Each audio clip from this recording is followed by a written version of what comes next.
جب اللہ ہم سے پوچھیں گے زندگی دی تھی کہاں گزاری، تو ہم کچھ نہ کہہ سکیں گے۔ جب اللہ پوچھیں جوانی دی تھی جوانی کہاں گزاری، تو ہمیں اللہ کے سامنے شرم آئیں گی یہ کہتے ہوئے بھی کہ میری جوانی تو ان اعمال میں گزری ہے۔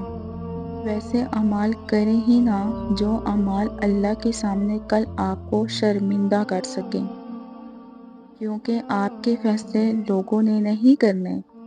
کچھ دیر کے لیے اللہ کی عبادت کر لو، کچھ دیر کے لیے اللہ اور اس کے رسول کے نام پر غیرت کر لو، اپنی خواہشوں کو محدود کر لو، اپنے نفس کو، اپنے ہوس کو تھوڑی سی لگام ڈال لو۔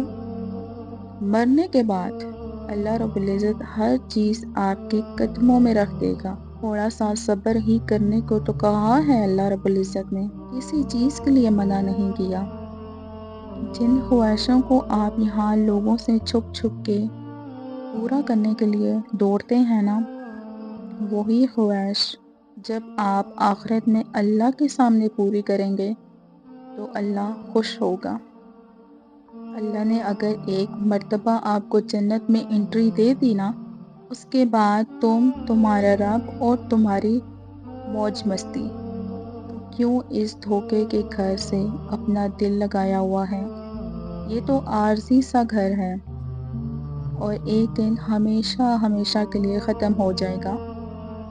اب آپ فیصلہ کریں اعمال کس گھر کے لیے کمانے ہیں۔